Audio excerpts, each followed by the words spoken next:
Cashflow Diary Podcast, episode 245. Welcome to yet another exciting episode of the Cashflow Diary Podcast, the podcast that teaches you insider tips, tactics, and strategies for creating leverage streams of cash flow into your life. Learn from top-performing entrepreneurs, business owners, investors, and thought leaders from across the globe as they share their secrets to success. Like what you learn on this and other Cashflow Diary podcast episodes? Go to learninvestingnow.com and sign up to receive powerful tips and information that will help you succeed as an entrepreneur and investor. Now, here's your host, investor, entrepreneur, business owner, educator, speaker, author, and master facilitator of Robert Kiyosaki's cash flow game, Jay Massey. All right, ladies and gentlemen, welcome to another episode of the Cashflow Diary Podcast, and I am your host, Jay Massey, and I'm glad that you are here today, and here's why. We're going to talk about something that we have never done before in a different way. What do I mean? I mean, we all have great ideas. You've got a good business you want to build. You want to make that cash flow happen. Okay, you got a widget, or maybe you're like me, you're like, hey, here is another building that I'd like to take down, or maybe at some point you go, man, I would love to be able to buy a new shopping center. You might actually be thinking that now because you've grown to the point to where that's the case. However, no matter how many deals you want to do, no matter how much money you think you have, you eventually run out of your own resources, and you need to learn how to access the resources of others. We've talked about many different ways of accessing resources of others, and today is going to be a unique way that you may not have heard of, but is very viable in today's market. I have with me today none other than Richard Wilson. He is the CEO of the Miami multifamily office. It's a $500 million, that's with the B, of family office down in Florida. Is that where you guys are down in Florida, right? Yes, that's correct. Okay, that's what I thought. I'm just making sure. And here's the interesting thing. He not only runs a family office, but he also has a club of family offices called Family Office Club. Get that. 1,000 offices. He has a best-selling book so that you can learn how to make this thing happen for you. And somehow he manages to have time for a wife and 2 daughters all at the same time. So I think this is going to be interesting today. If you've never heard of the concept of a family office, we're going to find out a lot about it. And more importantly, how it plays a role in your business. So help me welcome Mr. Richard Wilson. Richard, you there? Yes, I am. Thanks for having me. Yeah, I'm glad that you're here because as we were talking before we started, I called you guys like the unicorn. I mean, many people don't know what a family office is, where to find you, and those 2 words together don't even make sense. Now, I want to make sure that we do answer that. However, before we get there, there's a question that I like to ask everybody. I tend to look at today's entrepreneurs. Of course, you would be one of them. A lot like yesterday's superheroes. So, you got Hulk and Batman, Spider-Man and Wonder Woman, all these things. And they, cause I think superheroes and entrepreneurs have a lot in common. Occasionally superheroes and entrepreneurs, we both get dressed up. We put on special clothing. Maybe we don't necessarily wear tights and masks, but we go around and serve people in various different ways and use our special skills to improve their life. Just like superheroes, though, before Peter Parker was, climbing on walls as Spider-Man, he was just a camera guy, so to speak. And I think entrepreneurs also have that same origin story. So before the family offices, before the book, even before the wife and the kids, we want to know, who is Richard Wilson? Sure.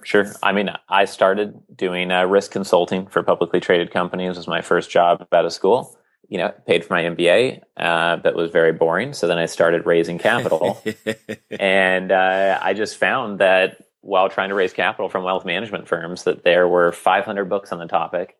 But the most valuable top 0.1% of the space, called family offices, nobody was writing anything on it. No one was providing me helpful education.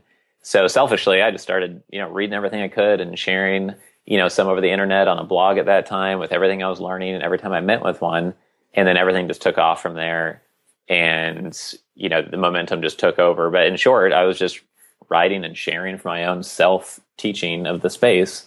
And then it ended up making the industry more efficient so others could learn more about it as well. Wow, that's okay. I like where this is headed already. So before we go too far, though, for those who may not know, break down what is risk consulting, because I get the whole boring thing, but for those who may not know, what is that?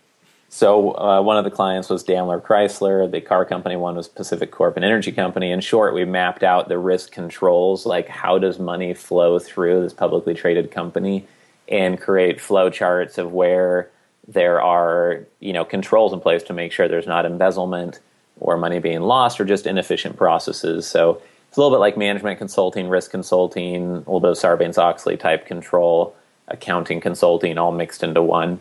But that was in short what it was. Got it. So you're good with Excel then, huh? Excel and PowerPoint and project management type stuff, right? No doubt. You might actually know how to use Visio. That's amazing. Right. Yep. That's amazing. I think we can count all of those people on one hand. Now, when it comes to, you said you started raising capital. What was that for? What were you trying to raise capital to do? So we had a $30 million hedge fund client, a fund-to-fund with $700 million plus, and then we had a $24 billion separate managed account investment fund, and they were all paying us, $10,000 a month retainers plus upside on capital raised because they were good at the investment shop side, but they wanted help in raising capital. And so, I started out calling through the old money market directory of institutional investment consultants and called through hundreds of them and got many people on the phone through due diligence calls. And long story short, we were really bad at raising capital for quite a while. And when your clients are paying you $10,000 a month, they tend to ask you at first multiple times a quarter, and then multiple times a month, and then eventually multiple times a week, what are you doing, and where are the investors that you promised? And so the pressure built, and we ended up having to get more and more focused on who's actually going to be really investing right now, not in the future, but right now, where are we going to raise capital? And we narrowed it down to wealth management firms, RIA, broker-dealer networks, and then I took initiative to, within that niche it down to calling on family offices. And everything I've done since I started my business is all about operating within a niche, within a niche, within a niche, and just continually, iterating along those paths that you find, whether it's capital raising, marketing, or building a conference business, et cetera. Well, I like this. So what I hear you saying is you kind of just started and figured it out on the way. Right. Exactly right. And so would you describe yourself as a fire, aim, ready kind of person? For sure. Evan Pagan's a big mentor of mine, and he taught me speed of implementation. And I wrote a book on that in one night after telling my clients about it so many times. One of my clients said, wow, if you believed in it, you'd just write the book in it. And we give it away at some of our events, and it's, we don't make any money off it. But I just love that concept so much. It's one of our core values. We onboarded a new employee today, and I explained why speed of implementation is a core value. And it's all related to the story I just told you, actually. That's awesome. And I love it because I'm always requesting, demanding, and cajoling and saying, please just move at the speed of instruction. That's the words that we tend to use around here, is because there's so much that's lost, especially in terms of opportunity, when you just don't get into action. Yes, there's going to be some bumps in the road. However, you'll still be further than the guy who's sitting at his desk trying to map it all out from the beginning. No wonder risk consulting was boring for you. Exactly. Yeah. Far too static. I don't know how did you even get into, why was that even ever on the table? The day out of my undergrad, I was making more than my professors were. My first job out of my undergrad from a no-name state university, and I made $78,000 my first year, and I was making $100,000, second or third year out of school. So I sucked it up and worked the overtime, and the money was good enough that I was able to put up with the pain. So. Yes, I got you. Golden handcuff syndrome. Got it. Right. So this brings up an interesting question, though, because there's a point in every superhero / entrepreneur's life where they realize, hey, I got a special skill. And then you have to make this decision to actually pursue it. So if you were working already, how did you discover that, I might be able to do this on my own? Well, the interesting thing is I went from risk consulting to capital raising and took a cut from making six figures down to a $55,000 guaranteed, but I thought I had upside on raising the capital. And I really was just tired of being judged based on my age. At that point, I was very young, and even though I was making six figures, I could tell I was being judged based on my age. And I said, well, I know I can kill it and just work harder than the person next to me.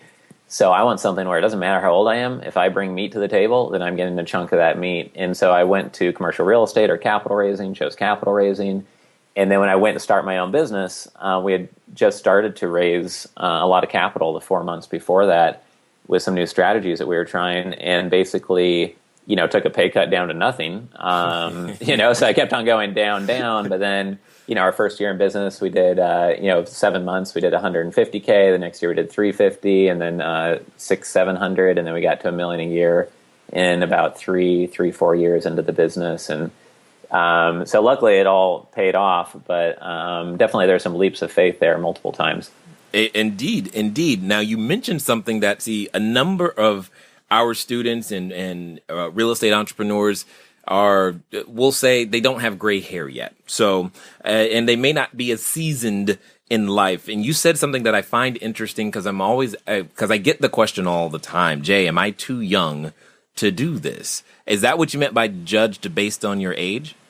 Yeah, I think you should forget that you think you're too young to do anything. It's complete garbage. I think that in some positions where you're not paid on a performance fee or not paid based on bringing in a new client and sharing on that gross revenue, that's where you can get killed, because people can keep you in a box and they'll say, oh yeah, I'll bump them up and that'll keep them loyal, and I'll get them on some 12-year track to actually making really good money.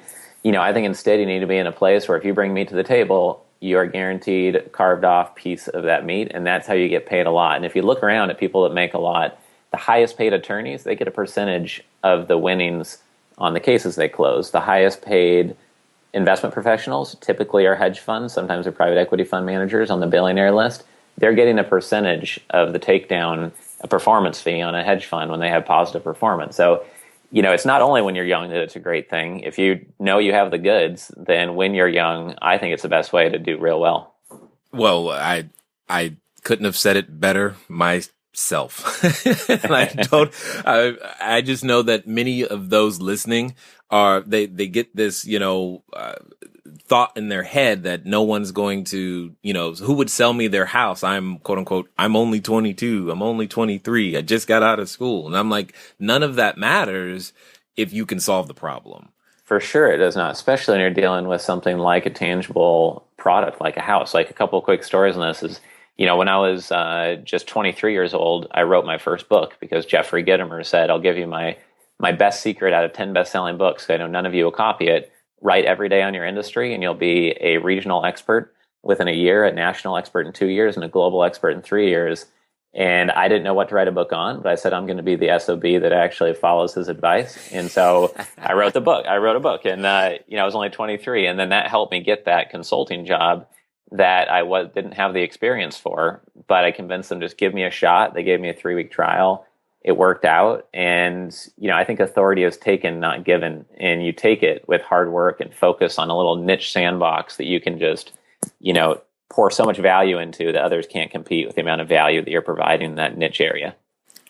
Agreed. I am so excited. We are kindred spirits, my friend. So with this being the case, I guess the question comes, how do you muster the courage? How do you face the fact that, look, half the world, 90% of the world is going one direction. You're going to go this completely opposite. I'm assuming that maybe mom, dad, somebody said, hey, Richard, what are you doing? Why are you doing this? You went to school, you got all these things. Why are you trying to leave this behind? Yeah, definitely. There's actually only one person, one of my friends from Boston, Douglas McLean, who I remember the exact day that he called me. I was taking some evening classes at Harvard, and he called me, and I was walking out of the computer lab, and he said, no, don't take that job offer in Connecticut. You need to start your own business instead, in this family office niche. You have something here. And everybody else, from girlfriend to parents to family members and best friends, were telling me it'd be crazy to start my own thing because I have no income. Like in Harvard Square, my rent was $1,000 a month. I had $800 in the bank account, but I just went for it. From a young age, I'd always wanted to have my own business, and I had started 2 or 3 businesses in high school. Everything from selling my friends in high school's parents on long distance telephone service through a multi-level marketing thing to selling Christmas wreaths and refereeing soccer games. So like that hunger is always in me. And I think that was part of it. I knew I wanted to get there, so I was willing to do, whatever it took to get it done. I hope for those of you that are listening, for the number, I mean, we've interviewed so many entrepreneurs now, and you hear the same stories from selling candy to going door to door, doing lawn mowing. Now, did you say reffing soccer? Yeah. Okay, that might be the first time we've heard that one. But we've got all kinds of different things, and you can see and hear the clues, the passion and the desire. And then at some point, you're faced with this challenge. It's either, okay, you're going to go this one direction with absolutely no guarantees, or you're going to go this other direction. So I'm assuming you and the one supporter you had are still close.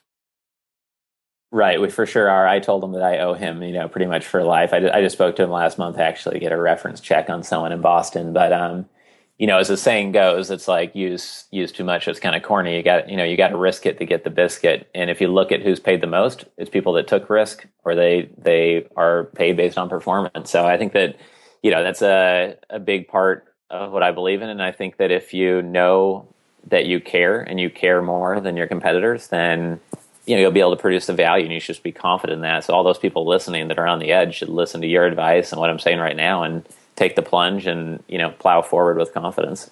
Excellent. I love that. Now, let's address the subject that I know many of them are like, yeah, Jay, I would love to plunge forward, but where's the money coming from? So as we get to that, can you describe to us in how you see what is a family office? So a family office is really a full balance sheet, holistic wealth management solution for an individual. And there's really only two types, so it's pretty simple. There's a single family office, which would be, I sold my business for $400 million, so I need my own single family office. Or there's a multifamily office, which is essentially just a wealth management firm, but it has much more holistic, full-rounded services, incorporating trust and estate, insurance, multi-generational planning. And they might have 200 clients or 20 clients. It's not just serving one family. So those are the two main types. Got it. So what is their function in the role? Like, why would a real estate entrepreneur, how does a real estate entrepreneur and a family office, what ways could they work together?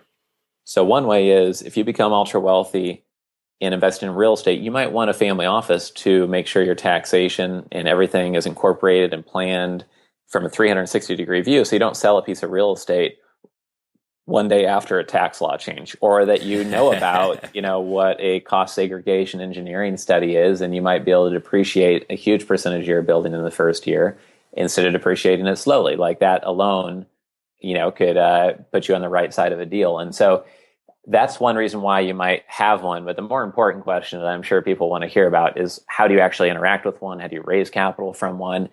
And really, family offices, since they're led by typically very smart, experienced entrepreneurs, they're business people. They're looking for savvy business deals.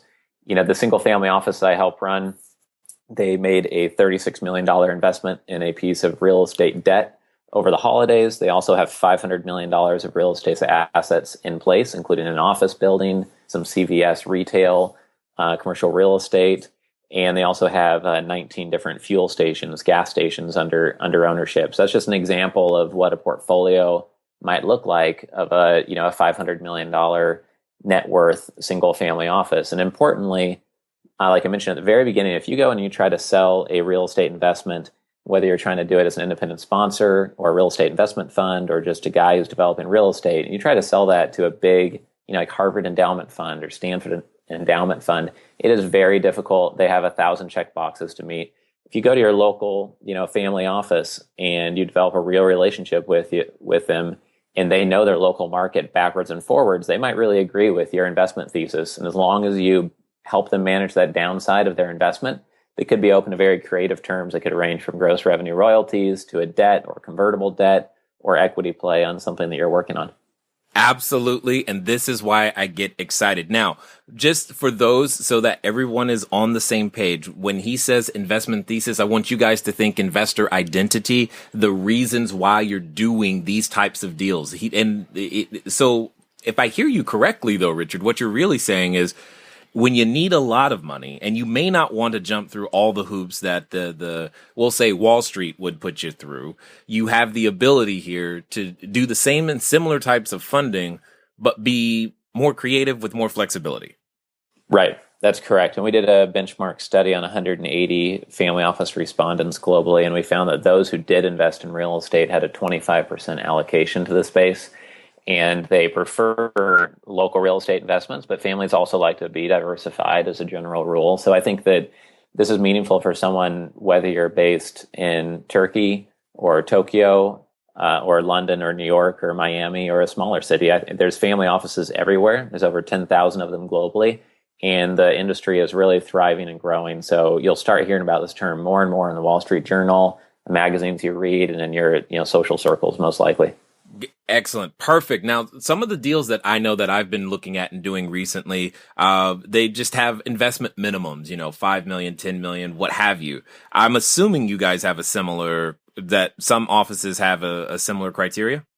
Right, that's correct. I just got off the phone, 4 or 5 minutes ago before we started here with a $200 million single family office that I'm head of direct investments for, and we're building them a public-facing website so that people can see exactly what their investment mandate is. And it's really important that family offices communicate that to the public. Like, we only want something that is at a $20 million equity check needed or higher. We don't want to waste our time on due diligence on small deals. If you talk to a $1 billion net worth family, that's typically the threshold is $20 million per check that they write, per investment they make. Will they make smaller ones? Yes, but they like to spend $20 million per investment or more. For more common family offices, that would be someone worth $100 million to $500 million, or much more common. And those typically like to start at a $3 to $5 million investment. But I've seen families of that size do as small as a $250,000 or a $500,000 investment if it's a way to get to know a counterparty. Excellent. And I'm just here, and here's the point. What I'm trying to bring to everybody's attention, there are so many ways to get access to money. So I'm just going to make an assumption, Richard. You let me know if this is true. I'm going to assume that in general, for the family office industry, they have more money than deals at almost every time. I'm hoping that as you're listening right now today, guys, that you're learning something completely different, completely new. Most importantly, you probably didn't know these guys existed. So I don't really want to delay much longer. The one thing I do want to do is make sure that everybody knows, if you want to get a free copy of my book, Cashflow Diary, 10 Steps to Creating Wealth in Any Economy, just go over to cashflowdiary.com/free book. Again, that's cashflowdiary.com/free book. Or for those of you on a mobile device, just text 72,000. Text to 72,000. The keyword is book.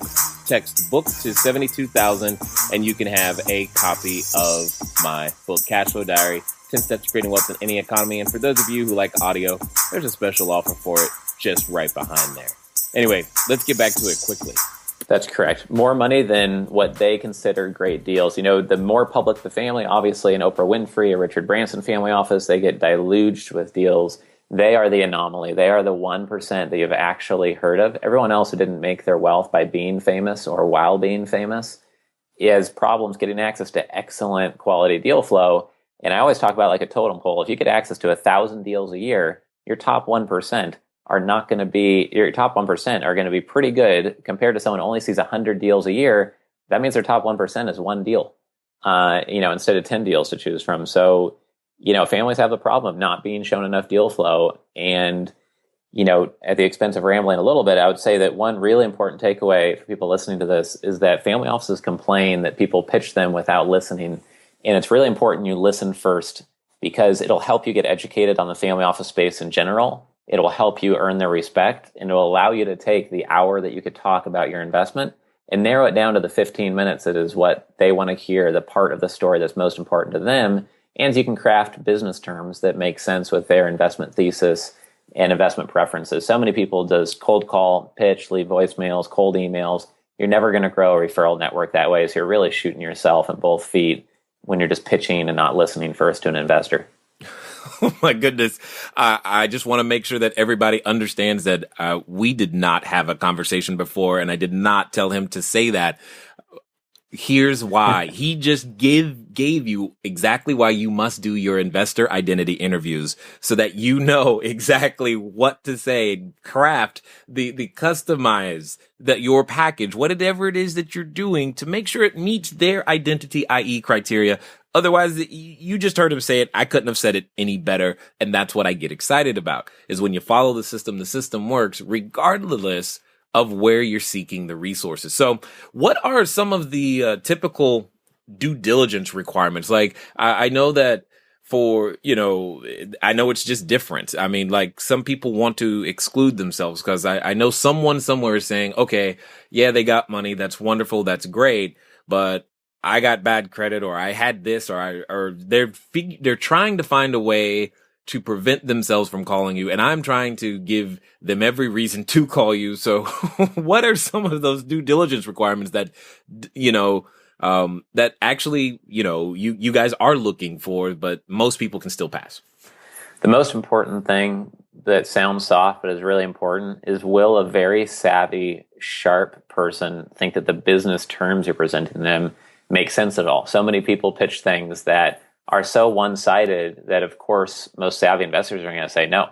Like, one person pitched us a deal where the family I represent would provide them with debt to start a business, and they would give us a percentage return on that debt, but it was a new business. It was very risky, and they didn't want to give any equity. They only wanted to pay off the debt and have us go away. So just make sure that if you are more generous, you're obviously much more likely to close the deal. It seems obvious, but a lot of people pitching haven't really thought about how that pitch can be perceived, especially if you have a lot of deals to choose from. Other things I think that's most important is that the way you do one thing is the way you do everything. And since family offices are so long-term minded, the way that you dress, like, I usually wear a 3-piece suit. If I leave Key Biscayne, which is like this little island I live on 10 minutes from Miami, and if I leave the island where everyone just wears like golf clothes, I usually put on my 3-piece suit, or a really nice, Hugo Boss suit. And we host our events in like JW Marriott. I stay, and meet with people at either the Harvard Club or the Ritz-Carlton. And like, I take time, if we're going to put something out, to do an excellent job and do something thoughtful and deliver a lot of value. Because the client, the way that you speak to them, and if you listen or not, or if you're trying to sell them quick, like an automobile salesperson, or if you take shortcuts, they're going to think you're always going to take shortcuts. And they want someone who has integrity and is going to do something the high quality, integrity way in everything they do, so that they know you can be relied upon. And if they refer you to someone, that they can rely upon that being a high quality interaction. So I think that, that's something that pertains to every type of investment sector. And then, when we move beyond that, I think that obviously it helps if there is a track record that the team has done this before. If it's a brand new idea, you better be giving the family office a ton of equity or protection or guarantees in some way in terms of assets being put up against the idea, et cetera, because I think that, a lot of people come with ideas that are not proven, and then they wonder why it's not successful. I think it's, when you're starting out, you have to start somewhere, but you need to de-risk it for the other party. I like the way you said that. And so the interesting thing, though, I hope everybody picked up on it, is he said team. You didn't say the entrepreneur themselves. You, in general, expect there to be a team in place to actually execute this vision. Right, for sure. And if there's not, then say there's not. The worst is when someone says, yeah, we have this team, and then all the photos, it's one guy with like, a cropped photo where there's like the hand on his shoulder and you can't even see the arm. It's obviously from a wedding or something. And then someone has a color photo and a black and white photo. And it's like, these people aren't actually on his team. These are like LinkedIn friends that hopefully he's met in person once in his life. So, pay some guy on Craigslist $100 to shoot some black and white semi-pro photos. Make sure people are committed to your team, and just disclose to the other party, here's where I'm at. I'm early, and that's why I'm giving you great terms, and just be authentic. And I find anytime that you're debating upon what to do, you just need to find the authentic path of beefing up your advisory board, or finding someone who will work for you on a committed basis and giving them big upside to de-risk that time investment on their part. Absolutely understood. So, the more and more I keep talking to you, and for those that, are listening and hopefully watch, I think it feels like I'm on an episode of Shark Tank, to be honest. I don't know if you watch the show, but that's what it feels like right now.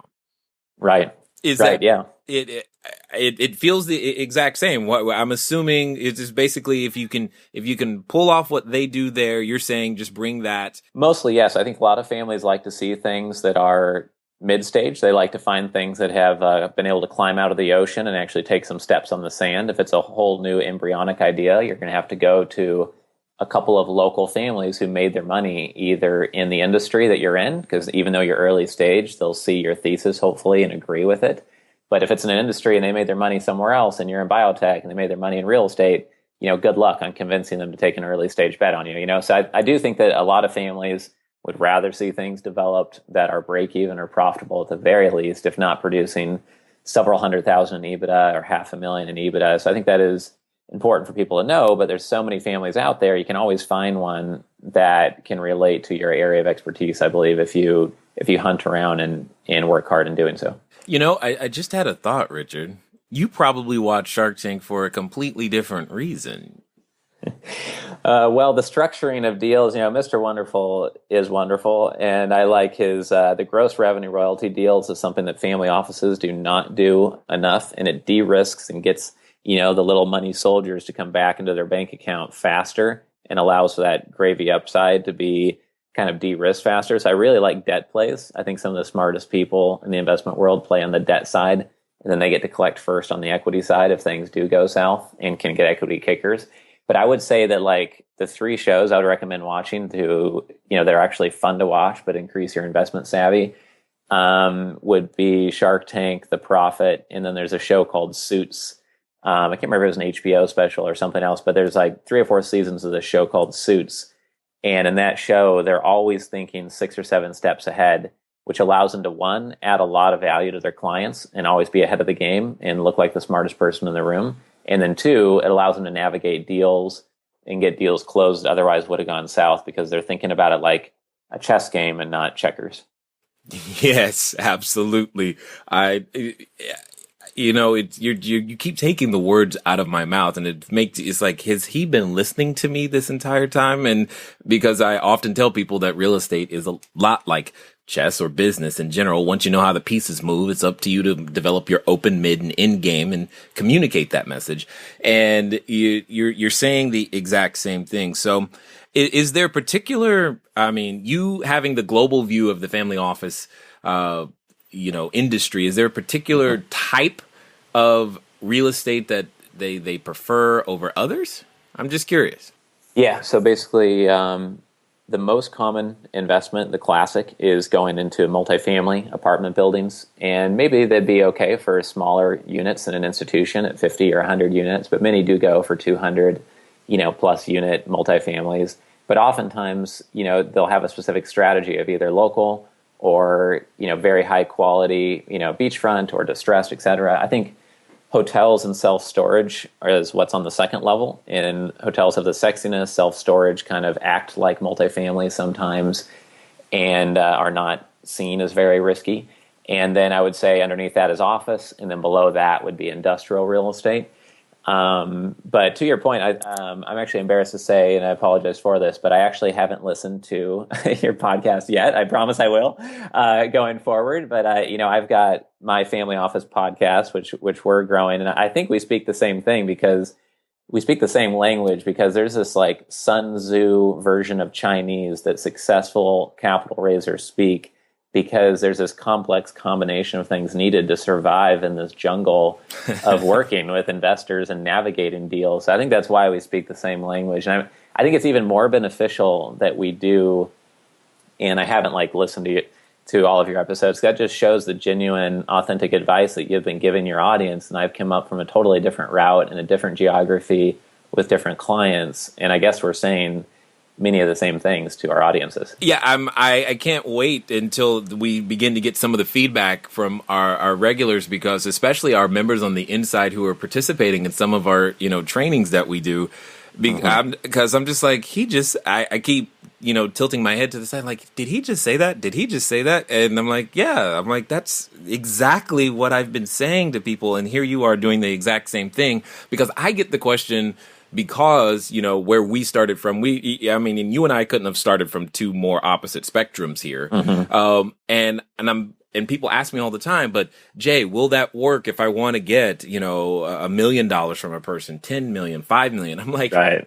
yes, it's the exact same. There's still a person in the middle of all of this, regardless of the dollar amount. And here you are doing exactly that. So I'm just excited that this is happening right here and everyone's getting to participate. Yeah, maybe we could, talk offline about it. I would love to maybe have you speak at one of our events. We probably have a lot of crossover and actually, sharing more resources. We sometimes I do like this 8-hour just kind of plow through of content. I don't do them anymore, so I'm for sure not like selling that here. But I used to do these 8-hour capital raising workshops that were just like ridiculously intense. And it sounds like you do some of that type of stuff. So I'd love to coordinate on that. And I think that we probably share similar mentors like Brian Tracy and Eben Pagan and Dan Kennedy and Ogilvy. And, some of those people have really been, like Vern Harnish, have really been massively influential in my business. And I'm sure that's part of where the crossover comes from. But I get similar questions not only with, do family offices invest in biotech? Like, yes, some of them do. The ones who made money in biotech, the ones who are in Silicon Valley, the ones who are familiar enough with it. And so the answer is always yes. If you're asking yourself right now, listening to this, I don't know if a family office would invest in development of single family homes. Yes, my $200 million client is hung up the phone with. That's how they made all their money. They would for sure be open to, such a proposal. And the other thing that always comes up is that when I tell people that you need to define your sandbox so that you're not on the beach in Rio during Carnival with 1 million people, and you instead have 1 or 2 people in the little niche that you've carved out for yourself, at most, you might carve out a niche that has nobody, then you're allowed to kill it in the niche and provide more value to that person. Because if you have arthritis in your knees, you don't want to go to the pharmacy and get a blue pill. You want fast-acting knee arthritis medicine, and you want to appear to the most valuable niche in your potential marketplace to have that knee arthritis fast-acting pill. And then that's why they'll come into the front door over and over again if you target that right and niche within the niche enough. Indeed.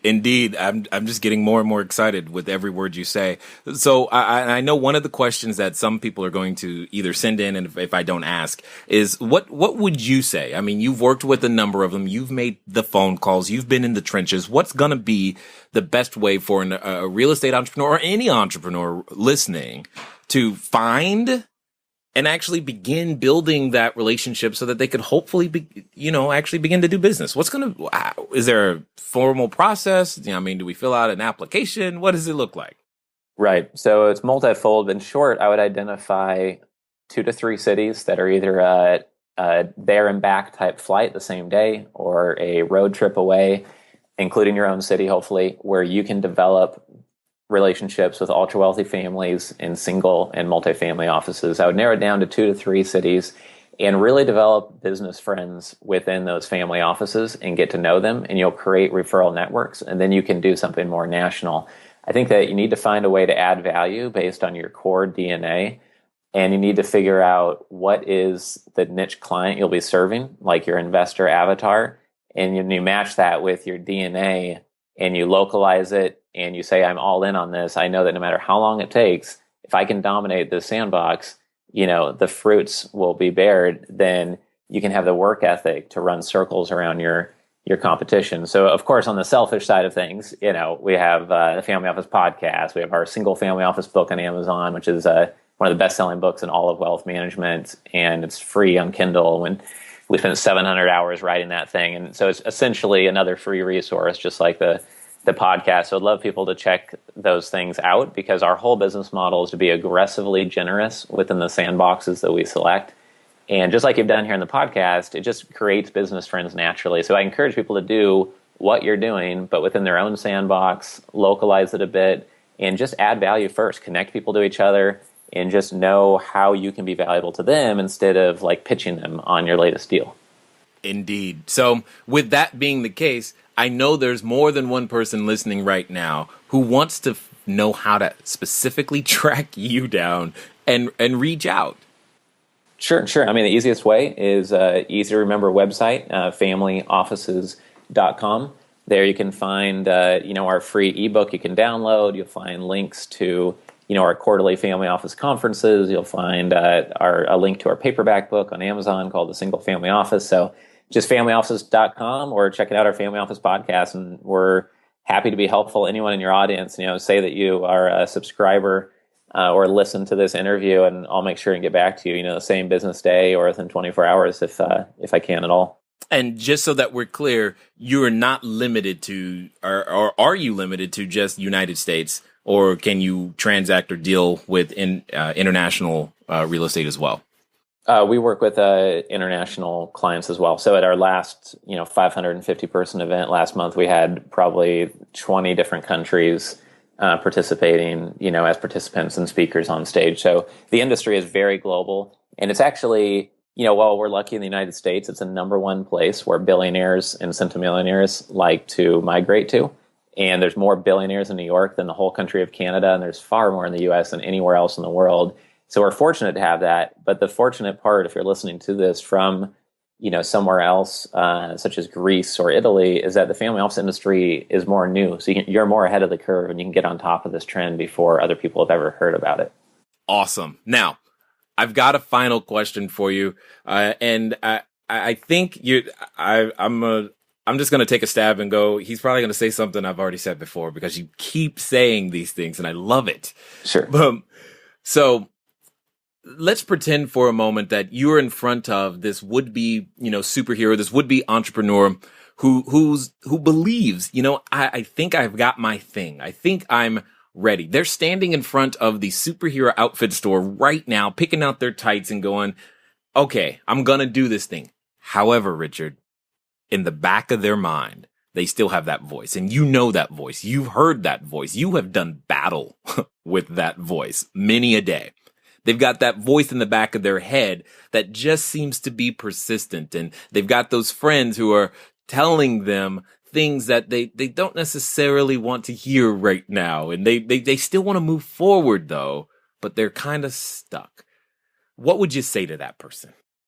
I would say avoid risks that result in big debt. I'm not big on debt, and I think it's stressful, and it does the opposite of freeing you. I would say be very careful what partners you select and make sure something can be unfolded easily if you start to divert views.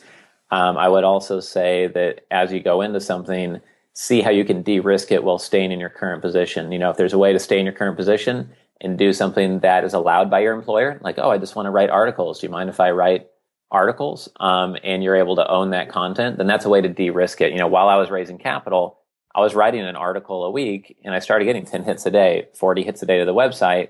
And by the time it came to the point where I quit my job at that capital raising position, we're getting 3,000 to 5,000 hits every single day.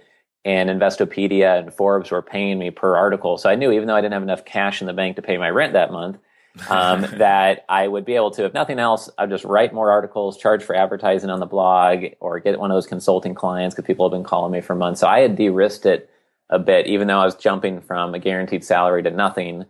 I think that you can de-risk it by building up resources and just knowing what your game plan is, so that the day you step out of your safety zone, you know what the process is and the steps, and anything you could pre-build before you step your foot out that door, you might as well do that and enjoy the current income while you start to build your on-ramp to what you really want to be doing. Excellent.